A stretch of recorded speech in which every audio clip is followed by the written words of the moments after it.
Welcome to On the Spectrum podcast. I'm Steve. And I'm Nick. And before we get started, I just wanted to give a little disclaimer. Nick and I do not claim to be experts in anything. We're just here to have fun and talk about some stuff. Hopefully we don't say anything that offends you. But if we do, let us know. We'll try to do better. And if they listen to the first 3 episodes of this podcast, they probably did. Okay. Today we have a special guest. It's Shea Belsky. He is here to talk a little bit about his experience and a company that he's a part of. So, Shea, thank you for being here. Thanks.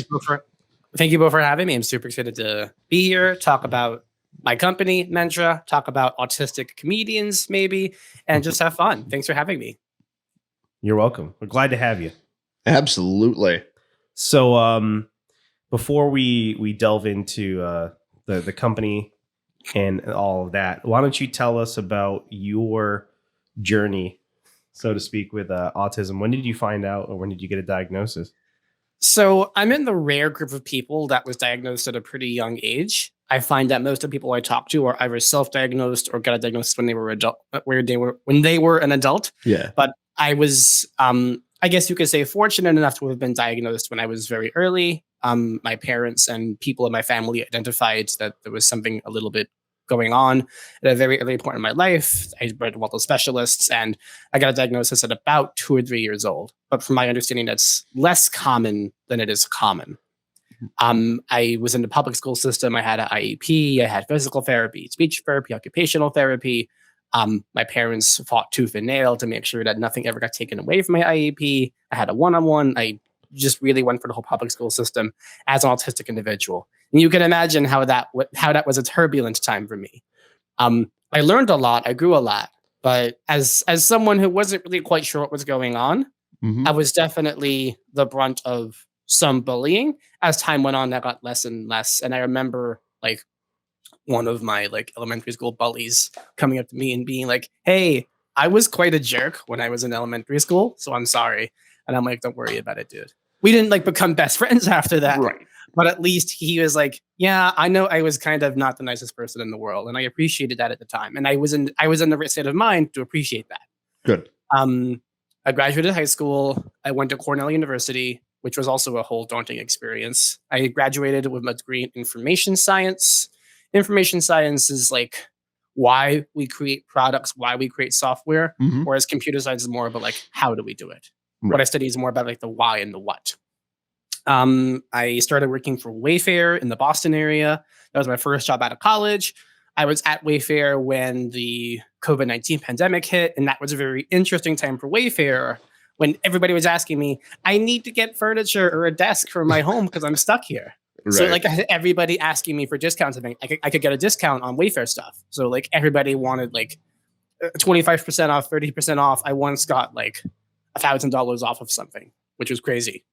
I worked for HubSpot after that. HubSpot's a content platform, a CRM, helping businesses do their business. Oh, okay. And now I work for Mentra. Mentra is a neurodiversity hiring platform for job seekers who are neurodivergent, people who are autistic, ADHD, dyslexic, epileptic, anything that you would consider neurodivergent. We support those kinds of job seekers, people who are looking for work. And then we also support agencies or partners who operate on behalf of job seekers. If you're a staffing agency, if you're a vocational rehab organization, if you are just working on behalf of someone as a therapist or anything, then you can join the platform and help your job seekers with their individual journeys. And that's where I am today. Nice. About how many people do you guys have using the Mentra website? We have about 25,000 job seekers right now. And to be honest, social media is a big part of that. One thing that we try very hard to emphasize is the fact that this is a platform built by neurodivergent people for neurodivergent people. I'm autistic. My COO is autistic. Our CEO is autistic and has ADHD. A lot of people who work for the company are neurodivergent themselves or are extremely close supporters and advocates for them. For instance, our new head of customer success, our new customer success manager, she used to run a job placement agency for autistic job seekers. So we just have a lot of people close to the fold, if that makes any sense. Yeah, it's wonderful. That's absolutely wonderful. So, like I told you before we went on, I've actually been to your website and I created an account and all that. I actually found a lot of the questions rather interesting because you guys really go that extra mile of identifying what differences or not necessarily accommodations, but how would it make the work environment more comfortable for you? Because you actually ask questions directly of like, well, do you need less noise? Do you need somebody to help you out? Do you need more clear instructions? Do you need written instructions or verbal instructions? Like there was just a lot of extra questions that I thought was really nice because you're taking into account that everybody different in that way. Yeah. One of the very important things about Mentra is that we sort of prompt people, we sort of inspire them to ask themselves questions they may not have asked themselves before.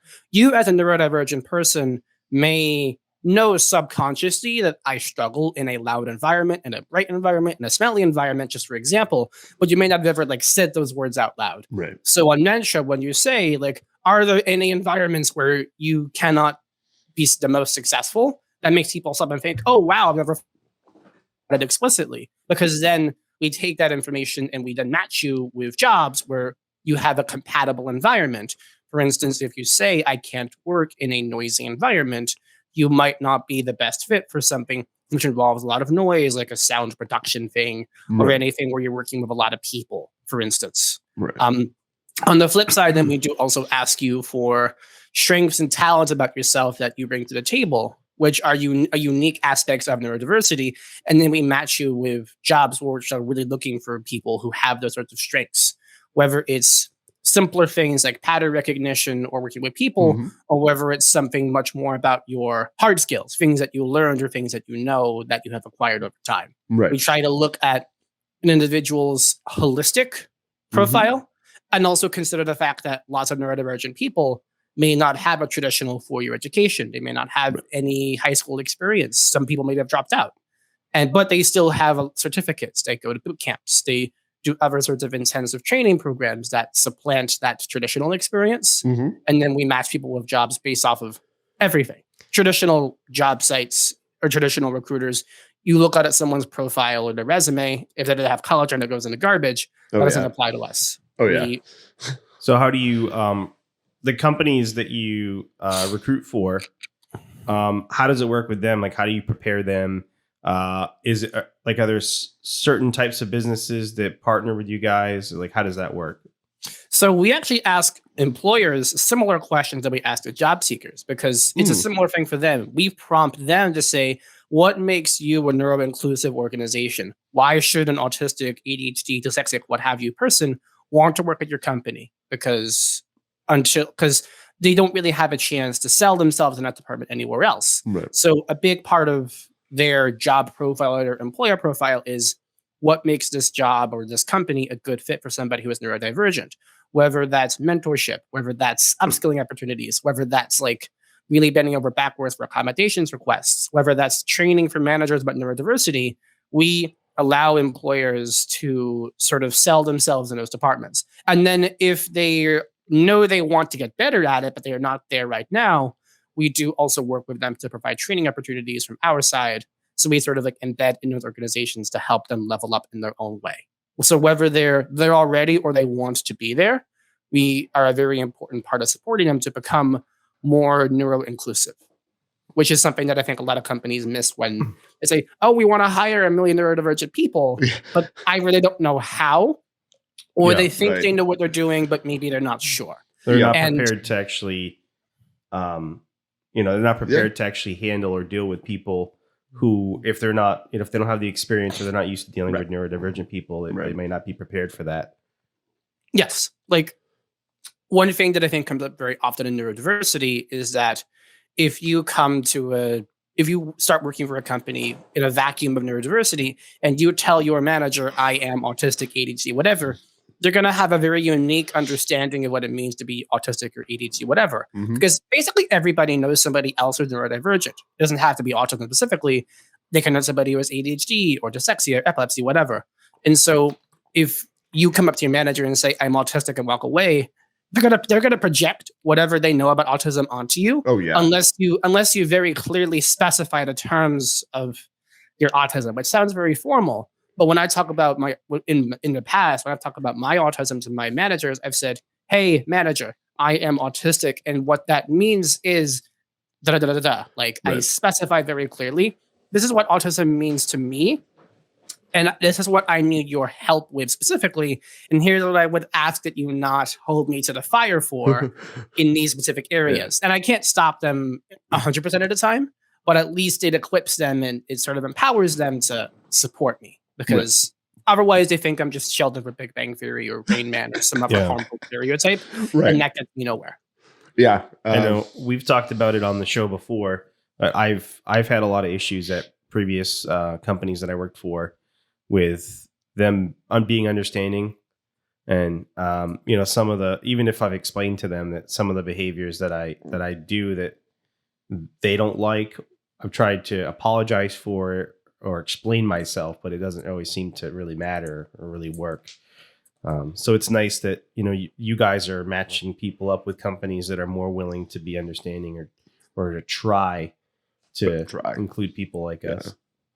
Yeah, I mean, I will say that until the concept of all human beings need to be accepted as the individual that they are, until then, I don't think anybody's going to have truly an easy go at finding a work environment or having a work environment. And I actually only say that because, like, I recently have started talking about it at work, about being autistic, because I do a podcast that can be heard, by anybody at any time. So I figure I might as well be open about it. And when I was talking to the other clinical supervisor, her reaction was, "So how does that change things?" And I went, "Well, you may notice things a little bit more now that and here's how things kind of work for me." Because a lot of the things that people mostly see, because I'm rather high masking, and most of the time the things are just little verbal cues that people kind of see sometimes, or they assume there's attitude in me that there's not. They're just trying to read my face and come on. But and I kind of said to her, if you ever have a question at any moment whatsoever, if you think that I may have a mood of any type, just ask. I need you to ask and not assume anything emotionally from me. I see a career coach, and between him and I say to him, listen, like, he knows I'm neurodivergent. There's no secret there. And I said to him, like, listen, as we talk, I may go off on a tangent and ramble and not give you anything to work with. And I tell him, like, I am empowering you right now to just sort of like yank me back to the center and just like keep me on track. And you are not going to hurt my feelings. You're not going to like get me upset at all. This is just something I know about myself. So like, I am empowering you and I'm giving you the keys to the car. Do this. Here's like the trigger you pull. Yeah. And that's helpful for him because it keeps me accountable. So I do it less frequently, but also like he feels empowered and he knows exactly sort of the terms of our relationship in that regard. Right. And to your point about like defining what the relationship means, like, well, what changes? Sometimes it's nothing. Sometimes it can be a couple things. Like when I was at Wayfair, I had 5 managers in 1 year. That was a whole mess. But for each manager I would say, like, because I am autistic, I struggle in these areas, and this is where I need your help. Like becoming a more confident individual in these areas could be like public speaking or like working independently or things like that. And these are things that any like fresh college graduate will go into. Of course. But I felt especially kind of frustrated by these things. Right. Wait, so Wayfair, how do they get the kids into the boxes? Oh, wow. I'm kidding. Wow. I haven't heard that one in a while. Wow. Sorry. I'm kidding. All right. You're lightening up the mood, are you? Yeah. All right. I didn't know if you would get offended I by had that. like, a lot of people like who seriously believed that was a thing, and I said, no, that's not a thing. Oh, It was also really funny. It was like when I worked at Wayfair, I could sort of like I understood more about like how they name the products. I don't remember it now, but like sometimes they just pull things out of the sky. Sometimes the suppliers, most of the time, the suppliers tell us the names of those products. We don't necessarily decide what they are unless like we sell them. Right. And I believe that whole issue was around supplier products, and they named themselves. And I think people it was a conspiracy theory. I don't know if you heard about that. There was a conspiracy. All these crazy people thought that they were like human trafficking kids through Wayfair. No, whatever. Wow. So that's why I made a joke, but I didn't know if you were going to get offended by that. People seriously believed it. It was really weird. So you weren't offended by the joke. Okay. No, like it's just something I slept under the rug for so long. What was weirder was also during 2020 when I think Wayfair was in the midst of supplying bedding supplies to the immigrant border camps at the U.S.'s southern border, and that was frustrating because and it's also is a frustrating moral question. Like Wayfair doesn't necessarily support the existence of them, but also do you not want people to have beds down there if they have to be stuck there? Right. Damn if you do, damn if you don't. Right. Because either way, you're making a stance of either it looks like you're supporting the camp itself, not supporting the people. And then on the flip side of that, if you don't make an association or a connection there, then it looks like you're saying F those people. Yeah. Well, actually, that was actually a really productive conversation within Wayfair because the first question was do we as Wayfair, are we the arbiters? Can we be the arbiters of who we do business with? Are we allowed to say yes or no to people we do business with? And that sort of kicked off a process that lasted a year. There was an internal council that was formed, and the outcome was that in the future, we do reserve the right to choose not to sell to people if they're doing something explicitly illegal or explicitly harmful for the world or something that's objectively terrible. Yeah. This is one of those gray areas, but if we're selling to a country that's actively at war or waging genocide, then absolutely not. Right.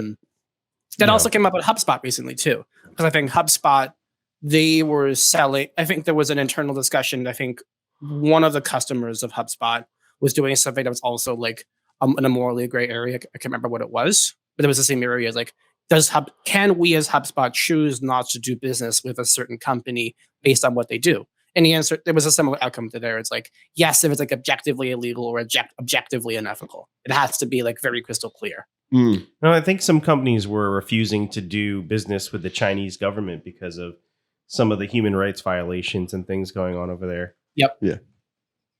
One thing that also happened at Wayfair was, I think, after the 2020 election, they pulled a lot of the products by MyPillow.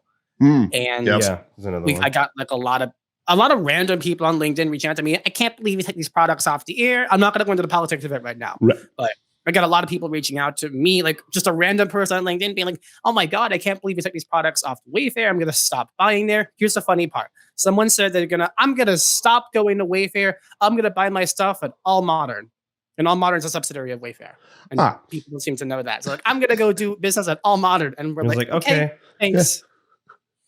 Yeah, all right. It's the same site. You're using the same password's going to be the same too. And you're going to be why is it the same? I'm sorry if I brought us on a weird tangent. No, that's all right. I mean, tangents are what we're known for. It's what we do. But I do want to round you back to Mentor a little bit. So you guys are relatively new. How long have you guys been in operation for? About a year and a quarter now, since March of last year. Okay, that's awesome. So whose idea was it to come up with Mentor? I mean, I can only imagine any of us who are neurodiverse have had the idea of I really wish there was a way for me to find a job that would be more equitable for me or better for me. But who kind of came up with the idea for Mentra? Mentra came to be as a result of our CEO, Jilika Kumar. She has an older brother who is non-speaking autistic. His name is Vikram Kumar. He does not speak the way that we are, but he can communicate with a letterboard and a tablet. For most of his life, he could not communicate at all, flat out. And then at some point, he came to have a letterboard tablet, and it was discovered that he could communicate in 7 languages, which is 6 more than I can do. He could write brilliant poetry and was very well spoken, very well spoken, lack of a better word. Yeah. He was a really great communicator. And it was understood that he was an extremely brilliant individual. Just the way society perceives someone who is nonverbal was very damaging perception, a very damaging look. Yeah. And Jilika was inspired to begin something that would hopefully eventually one day either create a company or create a world where her older brother could eventually seek gainful employment and lead an independent life. And that was sort of how Mentra came to be. And that was late 2019. I came into Mentra early 2020, February 2020. Which this timing was interesting because it started the pandemic, where the world was sort of really starting to fall apart around me. Right. And I began to sink some time into Mentra as a pure hobby project, very much a side thing, a volunteering thing. I gave time when I had free time after the workday or before the workday. was very much a free thing just for a little bit. And then it started to pick up steam, and steam, we won grants, we won awards, we won a grant with the federal government, we won an award with Microsoft. Um, and then in March of 2022, I'm sorry, we got our pre-seed round funded. And fun fact, the individual who raised our pre-seed round was Sam Altman, who runs OpenAI. Oh, okay. I have no idea what OpenAI is. ChatGPT. What? Yeah, ChatGPT. ChatGPT is that. The type out your papers for you thing. Yeah. Yes. Nick is not as into tech as. It's okay. I'm more such of an a guy. old man. I'm Yeah. such. It's okay. I'm only in my early 40s, but yet I feel like I'm an 80-year-old man every time I Yeah. talk to this dude about anything. I technology-wise. use ChatGPT, but I don't use it to cheat on papers. But we are actually slowly beginning to implement ChatGPT in OpenAI's products as part of our stuff in ways that are ethical. Because one thing is very important for neurodiversity is like a lot of neurodivergent folks have been burned out bad by organizations or companies or big tech products that take advantage of their data and sell them somewhere. So it's very important for us to do this carefully in a way that respects people's privacy, but still gives them value out of what we're trying to do. Like we don't sell anyone's data ever, and we never will. I don't want to. I'm appreciative of that. Does it offend you, and is it appropriation that ChatGPT speaks like us? Oh, I'm kidding. Well, it was a joke. It was actually a joke. But if you want to answer that in a serious way, you're more than welcome. Well, it's interesting too, because like I think I saw this online somewhere. But one of the important hallmarks of like noticing if something is written by ChatGPT is the capital letter test, because by default, ChatGPT and other generative AI will have impeccable grammar. It won't write bad grammar unless you tell it to. So you could hypothetically tell it to write with bad grammar or bad spelling to get around that. Yeah. But I have noticed that when I've used ChatGPT, it is always like it's not like succinct, but it's not like flowery either. It tells you what you need to know and the context, and that's kind of it. But like the grammar is on point, spelling is on point. So I feel like if you ever wanted to get around if something's written by ChatGPT or not, or like Bard or whatever the new one is, just tell it to write like with weird spelling and weird grammar. I would be interested to find out if I could just say, "Hey, ChatGPT, write me a paper, but make it sound like I'm a third grader." And well, you can. Set up, like, really? Yes, you can actually ask ChatGPT to write something from like a certain like reading level. But that's what's really cool. Like, assume that I am in like 5th grade English school. Help explain this, or like explain this concept to me as if I was a 5th grader, and it will do that. It'll like, you could explain. I don't know if you could explain quantum mechanics to a 10-year-old. It'll make it as simple as it can, but it like explain the Pythagorean theorem to a 10-year-old. Like that you could do. Or other like scientific concepts that break things down in a way where it understands it and can explain it. And one thing that we're developing, one thing that we're going back and forth on within my company is like the fact that it's generative. It's not just a chatbot. It's not just like if they ask us this question, respond with this text. We are creating something from thin air. And then the other side of that as well is the idea called prompt engineering. Prompt engineering is the idea of what do we need to train or prompt these generative AIs on to create something that is beneficial. So for instance, like for Mentra, we are working on developing meaningful and respectful and private prompts for our job seekers. That way they gain value out of it, specific to them, because otherwise, what's the point? It has to be meaningful and pertinent to them. Otherwise, they could just go on ChatGPT themselves and do it. True. And we actually use ChatGPT, just the regular ChatGPT as well. Every week or so, we host office hours for our job seekers where they can come in and ask interview questions. They have questions about their profiles. I need help writing a resume or a cover letter. And we use ChatGPT with our job seekers to help them write like a bio, write a LinkedIn text thing, write a job description. Like we have ChatGPT is really helpful in that department. One of the parts about applying for jobs that I find kind of the most tedious is writing a cover letter. And like a lot of companies won't even look at your cover letter. But some companies really want you to put a cover letter. So at the last job that I started, I actually used ChatGPT to create the cover letter. But then I went in and like I edited it myself to make it more me. So I didn't have to create the whole thing from scratch. You know, I gave ChatGPT the description of the job, and I sent it my resume. I was like, hey, help me with it. It spits out a cover letter for me. I have never gotten a job that I wrote a cover letter for. I have never, like, I don't believe in cover letters personally. Yeah. I'm just not crazy about them. Yeah, some companies, just- my girlfriend works in HR, and she says a lot of companies don't even look at them. But No. then I have some companies who, like, I've dealt with that expect you to write one. So it's weird. You don't know what people's expectations are. That's true. That's true. I mean, far too many expectations in far too many areas of life are just up in the air, and you don't actually find out what it is until you've crossed that line. Far too Exactly. often. Far too often. Yep. I mean, I always as we always word it, right? We're NDs and we live in an NT world. I think there's an analogy there. It's like everybody gets an instruction manual how to do life except for us, and it's up to us to figure out the instruction manual. But what's funny about that is that I've had to develop my own instruction manual, and now I'm like better at things that neurotypicals are in some things. For instance, like I went to Cornell and I became a teaching assistant there, and because of my being a teaching assistant, and because I had to like really like put myself through the grinder to get better at things like public speaking and being independent, I'm now really good at it. And in my junior year, like something happened where I was teaching for like a web design class or web development class, and I would have office hours as a teaching assistant, and like everybody would come to my office hours, and the other office hours were like not as busy because I was able to explain things the way people would like get something out of it. Whereas other TAs, which is like reading from the textbook or reading from the online, but I could like explain things to people in a way that like made sense to them, and I wasn't talking down to them. I'm like, you're here to learn. Let's learn. Yeah, absolutely. And that was interesting for me. I was better at this stuff than my neurotypical peers. It was fun, but it was an interesting experience.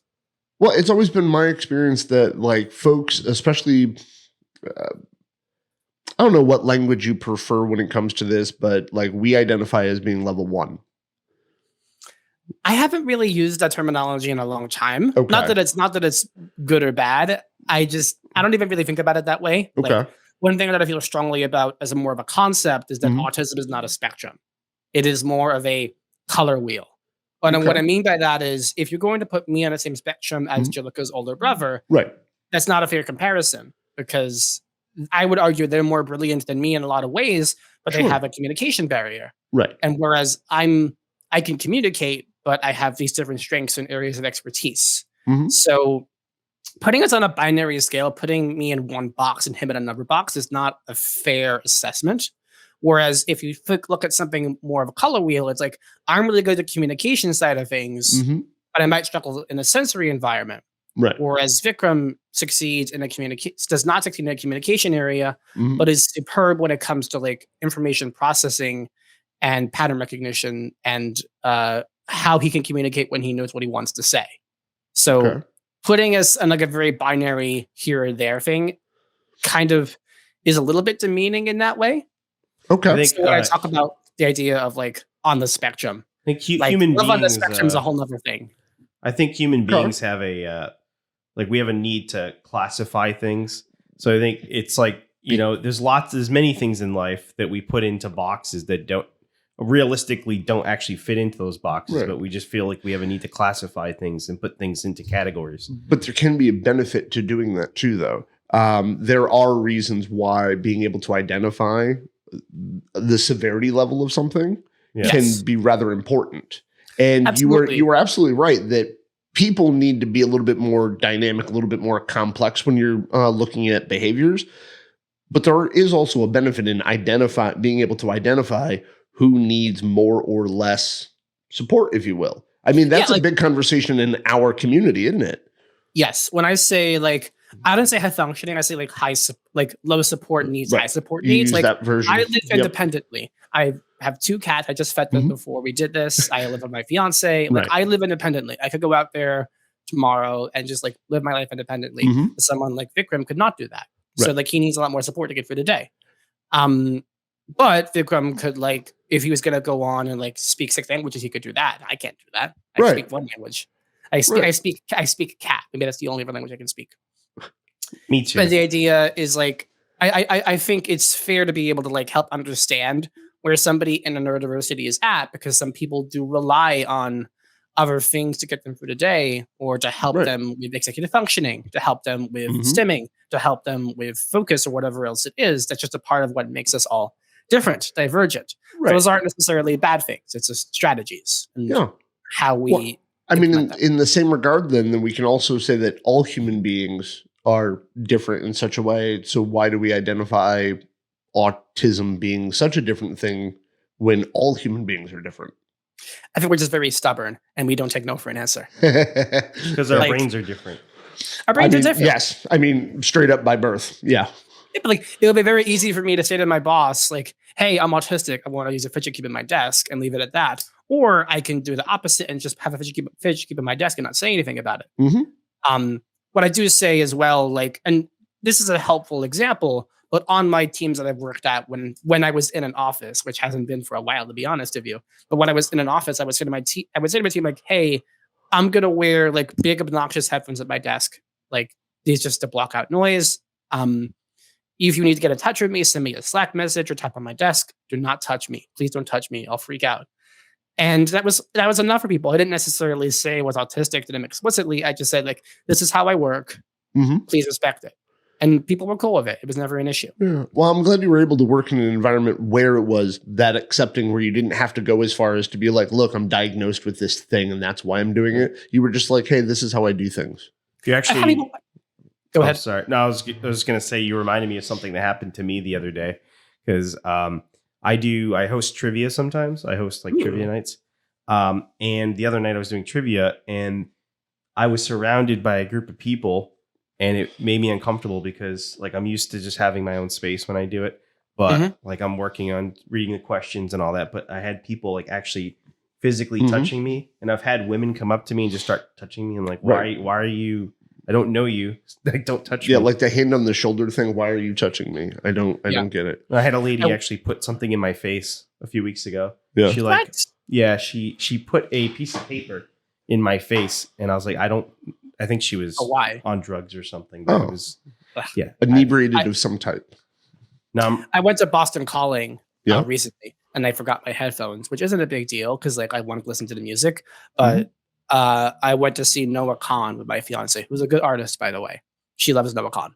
Okay. And it was really a poorly designed way to get people out because we spent like at least 10 minutes just like leaving the pit, just like bodies everywhere. Like it was smelly, it was sweaty, it was hot. It was like every sensory thing you could imagine was in that moment. And I was just like looking at my fiance and being like, we got to get out of here.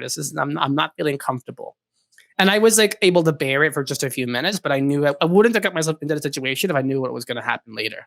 But I was at the mall. I was at the Natick Mall, the loudest mall in the world.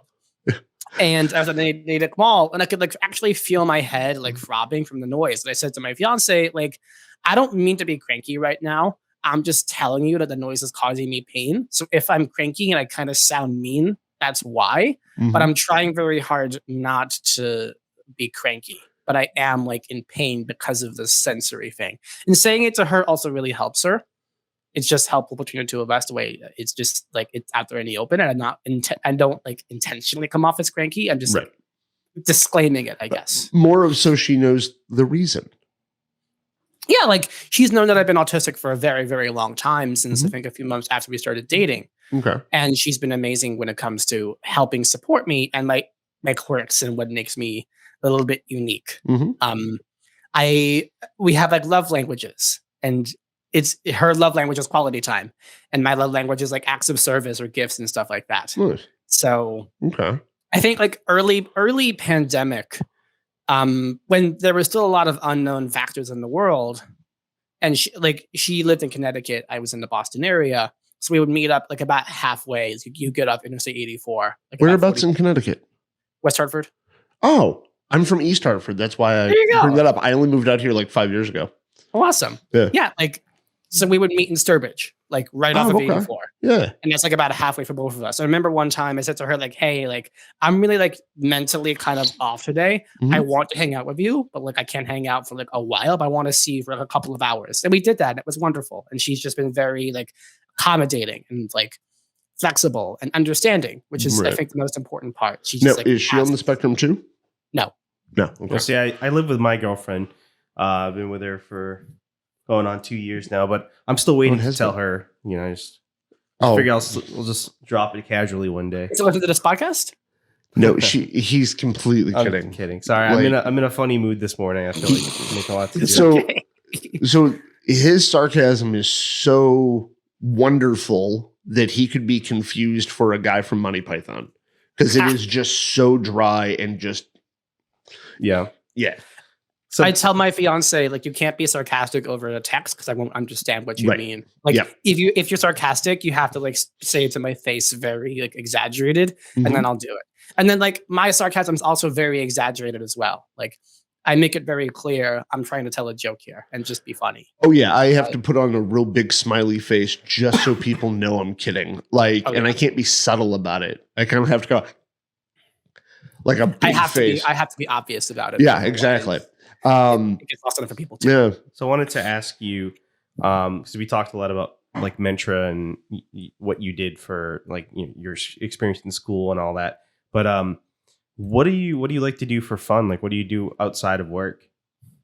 I'm a big skier, so skiing. You're gonna think this is crazy. Skiing, it's like snow skiing. Oh. And you can think this is crazy, but I was skiing Memorial Day weekend.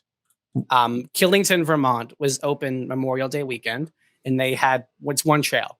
So what happens is Killington, Vermont, they host a women's World Cup for skiing. The best women skiers in the world come and compete at Killington around Thanksgiving weekend every year. One of the famous athletes is Michaela Schifrin. She's from the New England area. She's from Burke. So it's very important to Killington because it's like basically her home turf. And so they really they create a lot of manufactured man-made snow on this one trail, and the snow lasts a very long time. So they have actually been able to open in June. They were open just this past June 1st. They were open on Thursday, June 1st for skiing. One day, one trail. Tickets for $25. They were open June before that. I think they were open the June before that. I don't remember. Oh, no, they weren't. It was, I don't remember. They were open the June before COVID. They really keep that trail going for a while. And it's fun. You ski in a tank top. You ski in like a t-shirt. You wear a hat, sunglasses. It's a vibe. And like people tailgate afterwards. You tailgate for a football game. People tailgate out of their cars after the skiing is over. It's a vibe. It's a lot of fun. I really need to go skiing again. I haven't been skiing since I was in high school. Huh. Go to Wachusett, go to Blue Hills. I would recommend Wachusett. It's just a beginner break mountain. my hip. You're not that old. You're not that old yet. I went ice skating last winter, which I've never done that before. Ice skating is fun, but the muscles are very similar. If you can ice skate, then skiing is like a very similar set of like body mechanics. I actually didn't fall until my girlfriend pulled on my back. So so you're gonna blame her for you falling over? Yes. Okay, good. Because I did not fall until right. I would say, I used to rollerblade and I used to ski and skateboard and all that when I was younger. So like I have some balance, but I want to rollerblade more. I just haven't had. I don't know where to do it. So unlike you people, I didn't do a whole lot of physical activity when I was younger. Like I was not into like sports in any way, shape, or form. I didn't care for skiing. Late. No, I don't want to do any of it. No. I used to love climbing trees. That was my thing. I have like no interest in doing any of those like outdoor activities. So do indoor rock climbing. That involves effort. Nick exercises. Physical effort is not my strong suit. He exercises by roasting coffee beans. Yes, that is what I do. Yeah, lifting up that pound to put it in the machine. That's about as much exercise as I want to get. You a coffee? I have found that like indoor rock climbing is also really fun. It's like a puzzle you solve with your body. Oh. And I do big brothers, big sisters. And one of the things I took him rock climbing there a couple times, and he's like a really athletic. He's like a high school student. He's like a really athletic person, and we took him there, and he just had a lot of fun. You get sore like if you don't do it often, you get sore really quickly. So like we only lasted maybe an hour, but like it's just so interesting, like how you position your body. Like people get really into it. You have like clubs and like gaggles of people. It's crazy. That's awesome. I don't think I'm in good enough shape to do that right now. Actually, I went to a it's in Berlin, Mass. They have this zip. It's not that like zip lining, but it's like zip lining and climbing. It's a park. Treetop Adventures. It might be that one. No, it's in Berlin, Mass. But they have one where they do have parts where you have to rock climb, but it's like up in the trees. So you're, 10, 20 or plus feet up, and you're going across like all these little platforms, but then they have sections where you have to actually rock climb horizontally, so like across to get to other platforms. But I actually hurt myself doing that. So. There's a place like that in Canton, Massachusetts called Treetop Adventures. That place is so much fun. Like they have like different difficulties too. Like they have easy ones, you stay close to the ground. Then they have like the double black diamond, you get like super far up above the trees. It's so much fun. That's it's like hard too. That's where I hurt myself, because I did it at the beginning. I did the beginner and the intermediate, and I'm like, these were easy. So I decided to do the expert ones, and then I ended up bruising all of my arms because I fell off a few times and I scraped my arm on the safety line. So I ended up bruising my whole forearm, was like all bruised. But I had fun even though I hurt myself. So you guys have fun doing that, and I'll watch from the ground where it's nice and safe and comfy. Yep. Yep. All right. I'm also into running as well. So I volunteered. I didn't run, but I volunteered at the Boston Marathon this year, which is really cool. All right. That's a fun experience. I actually have tactile issues when it comes to like liquid touching my skin. I have the same thing. But yet you like to run? Well, I don't like running in the rain. Yeah, but sweat even bothers me in that same way. Sweat doesn't well, like it's depends on the time of year. Like this time of year, like it sucks. But like if you go back a month or like forward into like the fall, it's fine. Like the sweat doesn't really bother me, but it's like if it's raining and like the water is like hitting my skin, that bothers me. Like I cannot run in the rain. Like if I had to run to get home, I would, but I would be very uncomfortable. I just really dislike that sensation. Yes. I always describe it as 1,000 fingers touching me. That's a really accurate way of saying it. It's just like I feel it very vividly. I experience every raindrop very specifically. I can't really like tune it out. Yeah. So I am forced to experience each thing. Yeah. And my brain can only process it for so long. Yep. I don't think I've ever had that issue. No. For me, I have I don't have the same tactile issues you have. For me, it's more sounds and smells. Yeah, you're definitely auditory in that way. Smells are like extreme to me. I can smell stuff like a dog. Like I just pick up on any smell. Well, I mean sound. That's why you can smell all those flavor notes in all the coffee that I roast. I'm the opposite. I have a really bad sense of smell, but my hearing is superb. Like, I can hear something from really far away. Right. But like also if you like have a million sounds close to me, I can't really hear stuff that well. But like if we're like in a quiet environment and I hear something, like I can hear it from really far away. And I'm like, did you hear that? And people are like, no, I didn't hear that. There's certain things I didn't know. When in previous relationships, I used to get irritated or upset when people would talk really close to my ear. And I'm very sensitive to sound, but I didn't know at the time that I was that I was autistic. So I just thought everybody was like that. Yeah. And I was like, doesn't it bother you if somebody like, and I would make the same noise close to their head that they would do to me? And it wouldn't bother them. They would do like do raspberries right in my ear. And I hated I hate it when folks like assume what my neurodiversity means when they come up to me. But also I think it's a point to have a conversation about it with folks. Like I'm very open about my autism to people in my personal network, like in my friends and family. Everybody knows at this point. But like people also know that like, I'm advocating for other people and I can talk a lot about it. So I have people come up to me, like I have like family friends come up to me, like my parents friends come up to me, and they're like, "Oh, my son, daughter, nephew, step aunt is autistic, and I would love for you to talk with them." And I'm like, "Cool, I don't mind talking with people over text or something, or like hopping on a call every once in a while."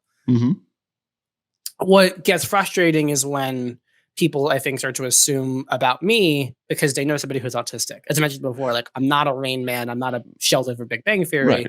Right. If you've met one person who's autistic, you've met one person. Yeah. And I think that's a good rule of thumb for all human beings, but very much so for people on the spectrum. Well, it reminds me of like, 20 years ago, people be like, oh, my uncle's gay when they meet a gay person. And they assume that the gay person they meet is like that all gay people are a monolith. They're all the same. Yeah. Which neurodiversity is the same way. But it's actually a similar concept too. Like, quote, coming out as neurodivergent or like saying to people that you're autistic is a very personal, private thing that could change how people perceive you. Maybe it will, maybe it won't. For a lot of people, it's a very private topic. For me, it happens not to be.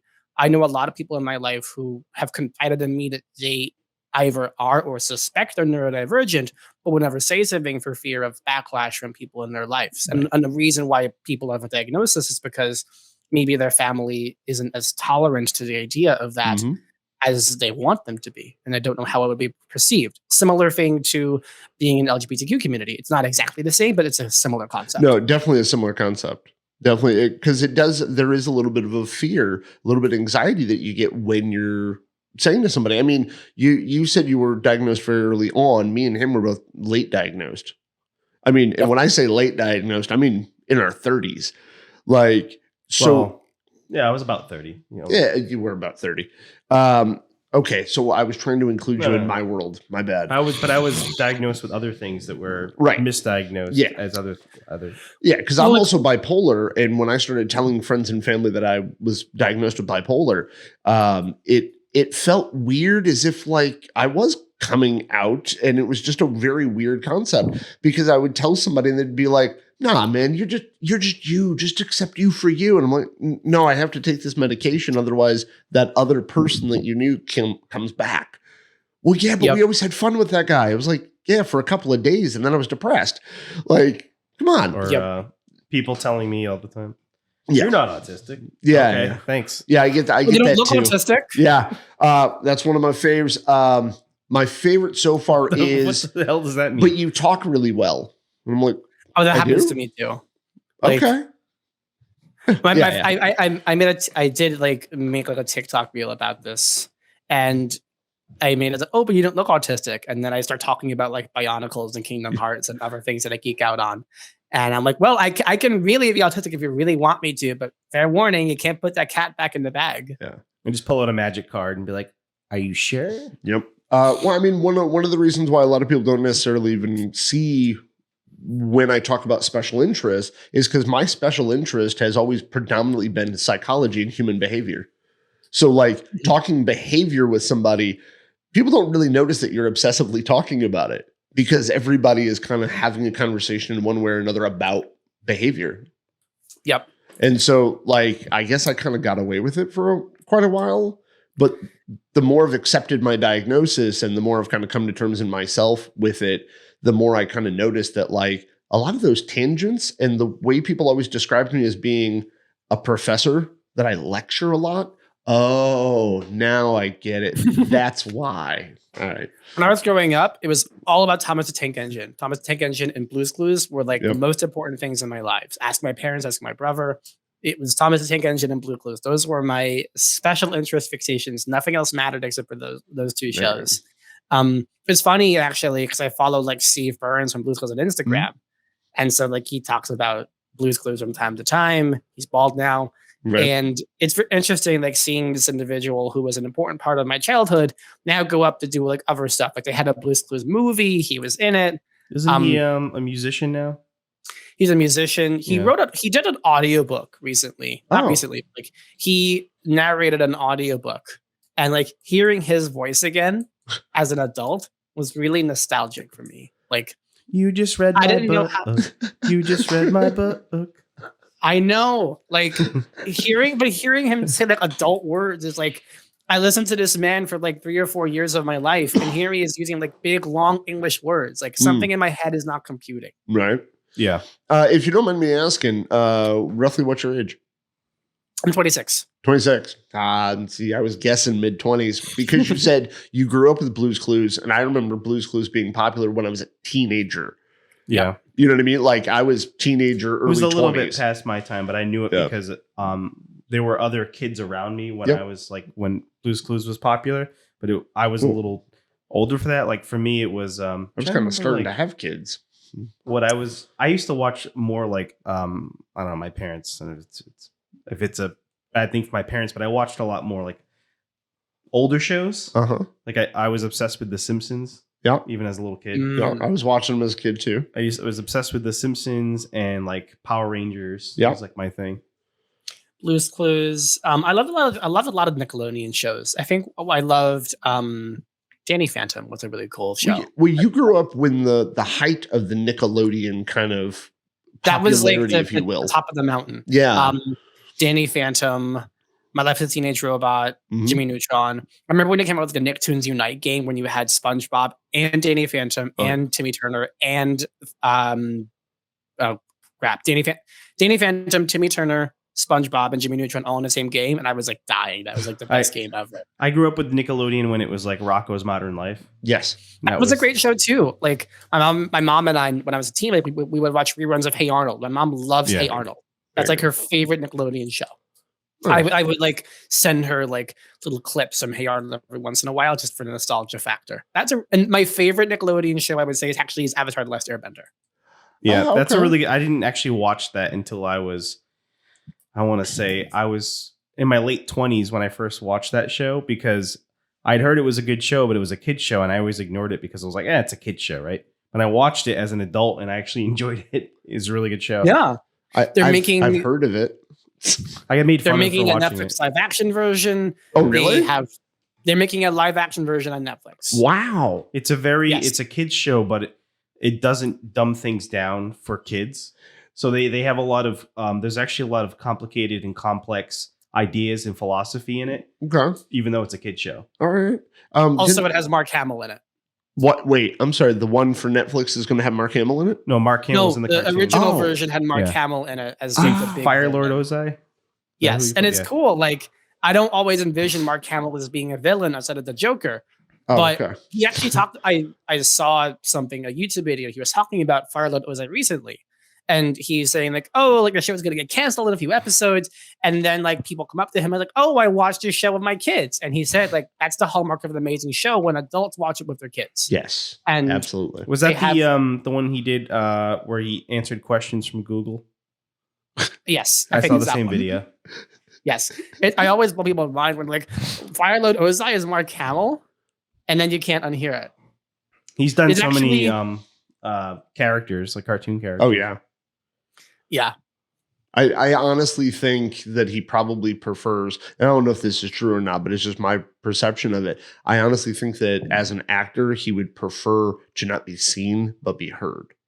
I mean, he said during that interview that he likes doing cartoons and likes doing voiceover work because he can be anybody. Versus when you're acting on, there's lots of roles he would never get because of how he looks. But when you're playing a cartoon character, you can be anybody. Oh. So basically what I said, he actually did say, I just didn't know that. Yeah. Cool. Yeah, like he has an incredible vocal range. He's the Joker. Oh, like God, so many productions of the Joker, he's the Joker. Yeah. Like when you hear the Joker in your head, that's Mark Hamill. He's Skip from Regular Show. Mm-hmm. He's the Candy Pirate from Codename Kids Next Door. Like he has a lot of roles you wouldn't know about. Because like you never like associate the name to the face, but when you hear it, you're like, "Wow, that's Mark Hamill." And like lots of other famous actors too, like even Tom Kenny is in Kids Next Door. Fun fact: who just has the voice of SpongeBob? Oh, yeah. Just so Shea, we're approaching the 1 hour mark. I just wanted to let you know because we booked you for an hour, and I don't want to keep you too long. If you have other things you need, I can keep going. I have to leave at like 11 o'clock, but I can keep going. Okay. We don't have to go 2 hours, but we can keep. Yeah. All right, cool. I had a question, and it was right there, and then the second I said "cool," it went that way. So that question is now gone. He's thinking about SpongeBob now. That's what it is. Maybe he wants a Krabby Patty. Well, you said Tom Kenny, and I immediately was like, "Who the hell is that?" But you said voice actor for SpongeBob. All right, so I got stuck on the name. All right. Like an important part of TV as well is like representation. TV and movies. I got a real big question for you on that.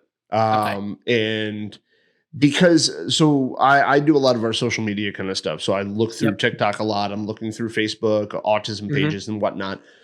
And that comes up quite a lot. People talking about representation in TV and movies. And there's some people who like the fact that there's at least some representation, right? There are some characters that exist. And then other people are like, no, we need a more realistic one, but nobody can agree on what that realistic autistic character would look like.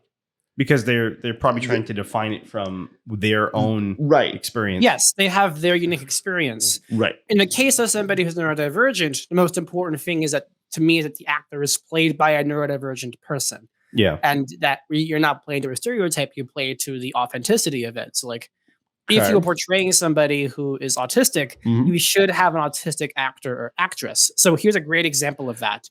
Pixar, Disney Pixar does a lot of like short films. Mhm. They put out a short film a few years ago called Loop, which features an African American girl who is nonverbal autistic, Mhm. and it's the story of like how it was a visual and audio projection of how she experiences the world, sensory, from sound, from sight. And I super recommend checking it out if you can. It's on Disney Plus. It's on other places too. Okay. And they recorded, for lack of a better word, they recorded a non-speaking autistic woman for this. Okay. And it was number one, an authentic representation, but also they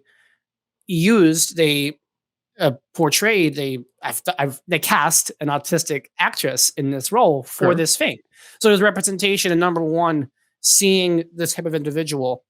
First off, seeing someone who's not a white guy with autism on the big screen is a big deal for a lot of women who are autistic, Yeah. African American people who are autistic, and then white Sure. and then black women who are autistic. There's like a whole lot of intersectionality right there too, which Mhm. is super important because autism is not just white guys. Right. Sorry to all of us who are here right now, but It's just I a am the stereotype. stereotype of autism. We know full well it's not just about us. Yeah. But it's important to me to like be able to lift our voices up and show people like Sure. neurodiversity is not just white guys, it's a lot of people. Right. Like for instance, on Mentra, more than half the people on our platform are women. I Yes. know that for a fact. And it's important to call that out because society makes you think that autistic people are mostly men, but that's not. No, that always the case. prevalency went away quite some time ago. Yeah. I mean, there's still some numbers out there that dictate men are being diagnosed more often, but that's also because the old standard of how to diagnose autism is still very male based. Yes, but the CDC, I think, recently put out a report saying that they are finding that more people are getting diagnosed with autism, especially folks who are not white men. That's not Yeah. to say that autism is spreading or growing, but that the science is getting better, Yes. especially as it pertains to non-white men. Right. For a better word. Why I do like that majority of the autism voices that I listen to on a bunch of the social media platforms are actually women. There's Yes. a lot more female voices out there Yes. with their own experience, you know, early diagnosed and late diagnosed, which I listen to, and I pay attention more to late diagnosis because I can relate to that story a lot better. Yep. But I'm glad that there's a lot of that, even though at the same time, most of those people are saying there needs to be more representation of female autistic voices, but that's predominantly all I see for the most part. I mean, it's interesting that the stereotype still persists that white males are the predominant autism, but because there's a lot more voices out there. So the reason why I also brought up the representation is because, like, as of right now, in even just the U.S. population, like the neurodiverse community does not make up a large portion of it at all. I mean, there's not a high percentage. And so if and I'm not arguing for or against like having an autistic person play an autistic person, but I figure if we want to have more characters out there that are autistic, wouldn't we be hindering ourselves by saying they can only be autistic people playing them? Especially because, like, so if they made a movie about me and Steve making this podcast, right? You could have just about anybody play us because, like, I'm rather high masking, you know, unless you get into moments like when I'm having a meltdown or burnout or whatever, then you might notice some of the more autistic traits that are a little bit more overt that way. But for the most part, you wouldn't necessarily need somebody who's on the spectrum to play us, if you will, if you get what I'm saying with that. Yeah, it's an interesting point because on the one hand, I think it just depends as well. And like, how does your neurodiversity impact how you live your life, and how do other people perceive it? Like, Right. if I moved across the country and I told nobody who I was, people would not assume that I was autistic. Right. But as soon as I say it, then people sort of put me into that bucket. Yeah. They start So, like, adding stuff into it that's not even necessarily. If someone's going to there. make an autobiography of my life, I would expect that they use an autistic actor because I do have those private moments Okay. where when I'm not in the limelight, I do kind of struggle with certain things. And let's pick up the point. Like, do we want to limit the number of people who can play autistic actors or actresses to only people who are autistic? That's an interesting question. Which Because that's it depends on like what they're trying to portray. But Yeah. there are, for instance, there's a theater group in New York City called Epic Players, which Yeah. consists solely of individuals who are, I think, autistic or neurodivergent more broadly. And they put on shows, Mhm. a variety of different ones. They're called Epic Players in New York City. Okay. And then even recently in the Boston area, there was a show done at the Huntington Theater. Mhm. And it was about a autistic individual working retail over the holidays. And it was a very interesting show. It was portrayed by a non-autistic individual. Their Mhm. brother was autistic, Okay. I learned later.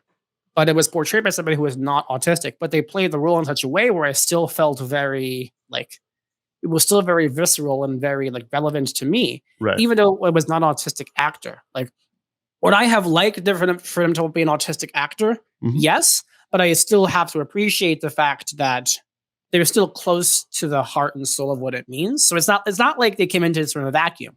Right. Their brother is autistic, so they clearly know something Right. They about had a it. reference point to And it. and I also think that the fact that they do have a connection and relationship to it does show that they have a great amount of care and respect for it, and not just going to like blow something out there. It's coming from personal experience, for lack of a better word, but it does show it comes from a place of care. Right. And that show in particular, I remember watching it with my fiance, like holding her hand the whole time. I'm like, this is really real for me. It was Right. like very on point. There you go. So also like the thing about representation is most of the people who say they want representation from our community, they're also talking about people who have really low support needs for the most part.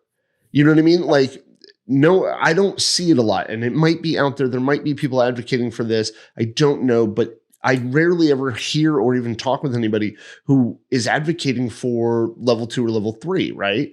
Higher support need people. Yep. They're never really saying, oh yeah, let's see that person who, has a problem with impulse control with biting and kicking or screaming at the top of their lungs for no reason. Let's put that person. No, they're more the time talking about people who have really low support needs. And I think that in itself too is kind of an inequality because that makes people who have higher support needs disappear. Yes. Well, we live in a world where Hollywood dominates, and as far as Hollywood is concerned, that's something to sell. But well, I think understand from their point of view, I understand that, but from our community, I think we should be speaking for that voice more. I agree. And that's an important part of it's an important challenge that Mentra faces, that my company and that I face as an advocate too. Because Right. on the one hand, we're trying to connect people with employment and with jobs. And on the other hand, we have a lot of people on the platform who struggle in getting to the point where they are, for lack of a better word, like employable, where they're either missing a lot of things that would help them to become get ready to take that first step. Yeah. Like, it is a very big challenge for us to be able to connect somebody with a job if they can't live independently, if they can't manage their bills, if they can't do that stuff. It is a challenge that eats away at us because we want to be able to connect every person with a job as much as possible. Right. But on the other hand, it's such a massive, it's a time-consuming investment process to spend on one person. We can get 100 people hired in who are ready to go. So one thing that we're trying to move through as a company is how can we support people who need a lot of structure, a lot of growth to get from where they are to where they're ready to take on a job, even if it's part-time, even if it's volunteer, whatever. Like, for a lot of people, there's a big gap, for lack of a better word, to get to where they need to be. And how can we as Mentra facilitate that? When do we facilitate that? Because we're still a small company. We're 10 people.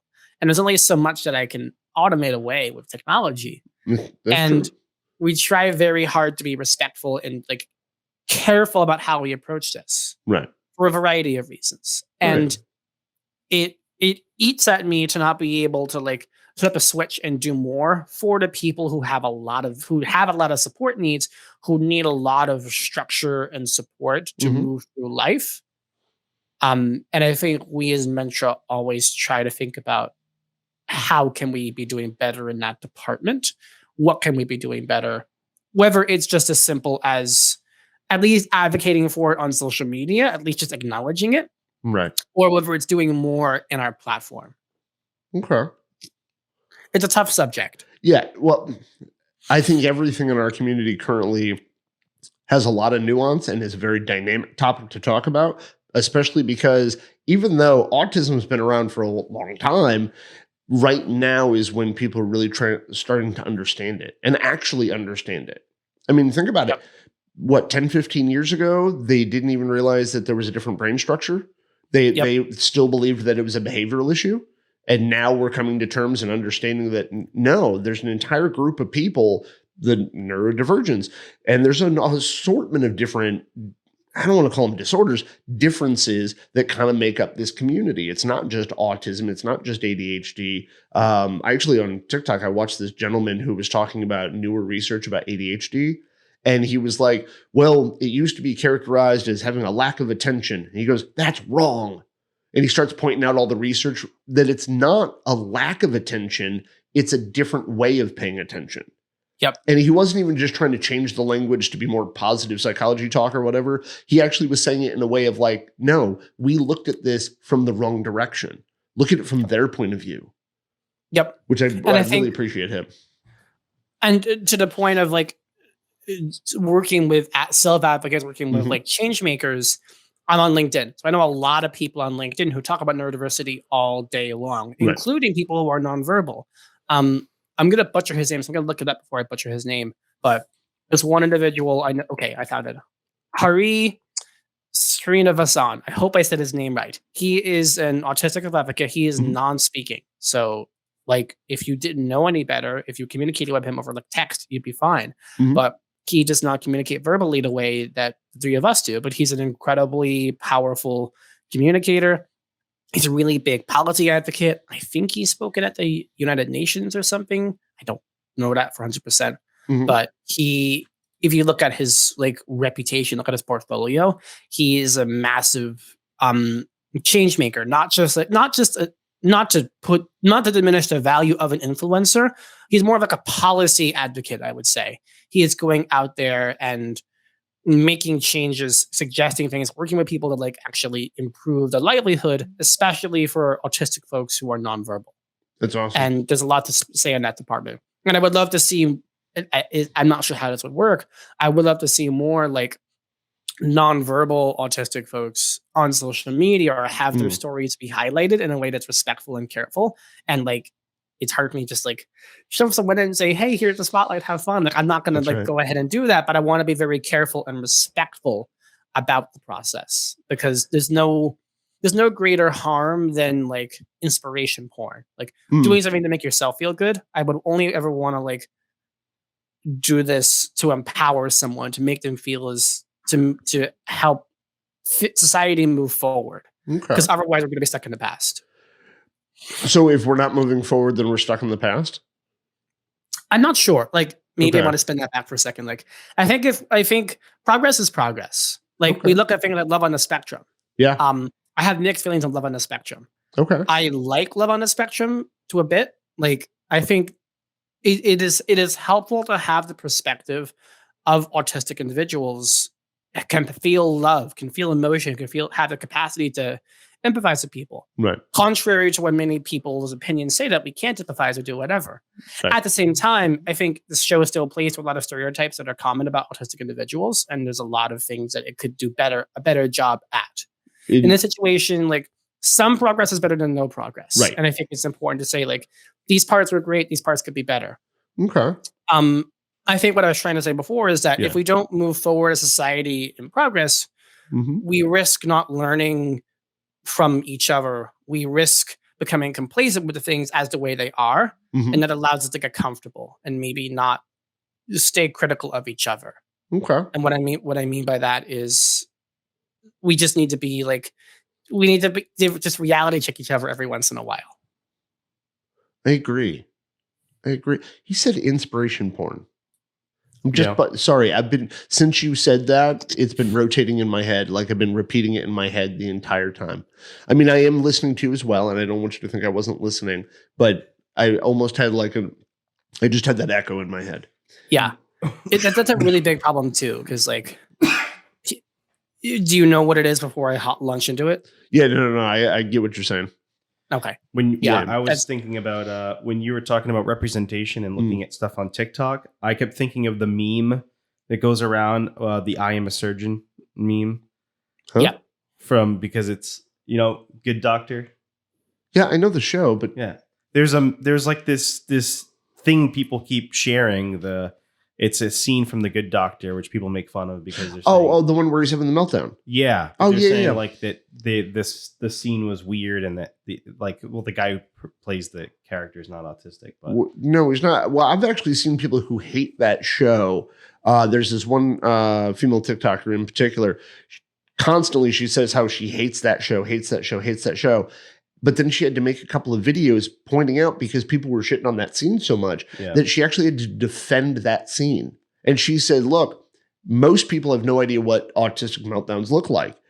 That's as close as anybody's really seen on TV. Yep. And she was like, look, I'd rather have that scene up there for people to be able to see than all these people who are saying, take it down, the show has to be canceled. She was like, but I hate that show. And a lot of the reasons is because, what's his name? Freddie Highmore is not autistic, and he's playing an autistic person, and he's playing a very specific type of autistic person.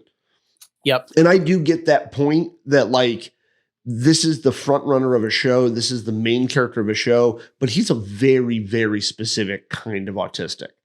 Like, that's something that Loop does, I think, a really authentic job of showing. That this is a different representation of autism as it affects women, as it affects African Americans, as it affects nonverbal people. Like, is an authentic, like, as close to the real thing as you can get when it comes to how Loop was produced, and then also how other people interact with autistic people as well. Oh, okay. It's about this individual, but also like one of their friends or something. Yeah. And it shows how these two people interact with each other and like how they go about life in this short. It's 10 minutes. Like you could watch it before you go to sleep or something. And I think that's an authentic but also meaningful representation, because also like Pixar consulted with other organizations in the process of working this. I think they worked with the Autistic Self-Advocacy Network to do this. Okay. And that's a really important organization. Yeah. I would be like, that's something that I want to see a lot more of, is the interaction of autistic folks, neurodivergent folks interacting with or interacting with ourselves, other people who are also, neurodivergent, because I think that needs to be shown, but I think it also needs to be in a very realistic way, because something I do know, like when it comes to writing, you don't necessarily want to highlight the when you're writing a story or whatever, like the bad traits of things. Yep. Right. But at the same time, I think a true, honest representation of us would be somebody who's having a meltdown, who having burnout, shutdowns, somebody who's also interacting with other people around them in whatever capacity they have to communicate with them, but in a real way.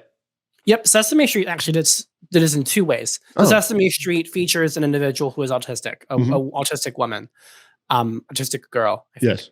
And they showcase, I don't know enough to be able to say if it's an autistic actress or not, so I'm not going to go that route. Okay. But they at least portray autism as authentically as they have the capacity to for puppets. So it's an interesting way to say it, but also like showing the world like, hey, these are people that exist. This is like a part of our everyday lives. Yeah.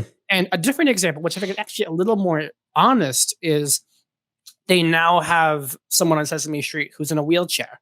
And one of the problems that people brought up is like, oh, like this person's wheelchair isn't like built for their body. It's like all mess. It's too big for them or something like that. And Sesame Street said, no, like this wheelchair is like a honest representation of what they could use, because like they may not have the money for a better wheelchair, or it's a hand-me-down or something else. Like this may be their only wheelchair. And I thought like, wow, like, talk about being honest and having a great representation of like, absolutely, this is reality. Like, not everybody's going to have, looking at me for a second, not everybody's going to have an IEP. Not everybody's going to have parents who's going to go to hell and back with them. Not everybody's going to get a diagnosis at 2 years old. Like, I recognize that I'm in a unique position to have gotten the support that I had from an early point in time. But most people probably never had that. And so every day that I wake up, I get to do what I do for Mentra is an amazing day because I do see it as like paying it forward in that way. Right. That I'm saying thank you to the advocates, teachers, supporters who got me to this point. And what I do with Mentra and the capacity of getting people hired is very motivating. And like I'm thankful to be doing what I'm doing and appreciative of it every moment. It's better. It's more motivating than selling furniture at Wayfair. Not that people don't need furniture, but it gets me out of bed in the morning in a way that a Wayfair did not. Yeah, it's probably far more satisfying as a human being to do what you do now than to sell products. No, I think it's great though that you also have the appreciation for what you were given along the way and the people who helped you. I'm glad to see that because some folks, don't necessarily see it. They just see what struggles they have and they don't see all the extra that helped them get to where they are.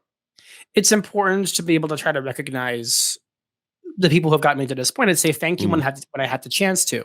Right. When I was in my hometown 4th of July weekend a few years ago, and I was running with my fiance on the bike path, and I ran by somebody, and it took me like a second to to look at their face and register. And I was running for another solid 5 seconds, and I said to my fiance, I need to stop. I need to go back for a second. I know who that person is.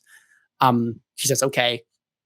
We turn around, and it was someone who was a one-on-one, a shadow, an aide, whatever you're going to call them, in middle school for me. They were with me for 2 years in middle school.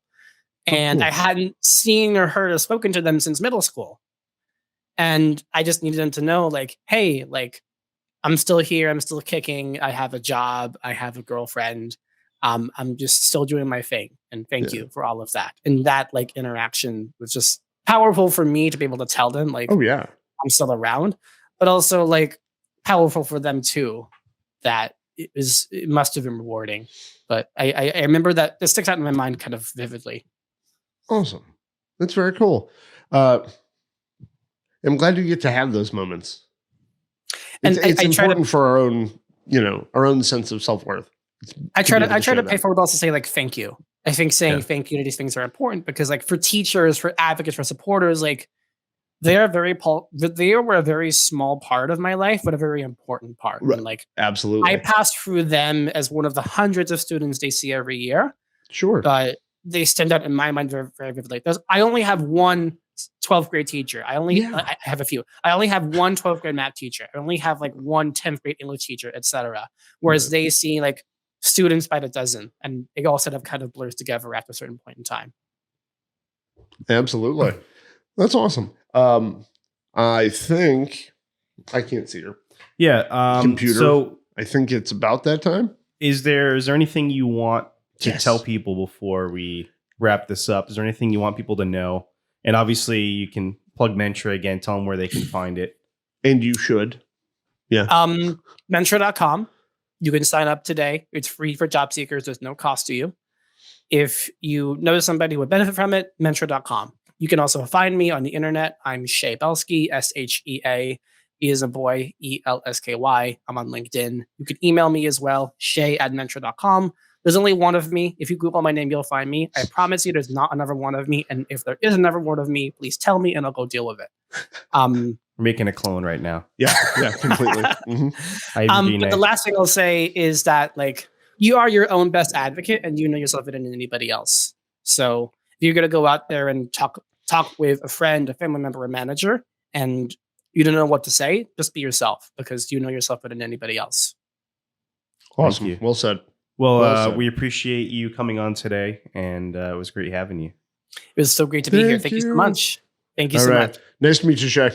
Good to meet you too. Bye-bye. Right. Bye.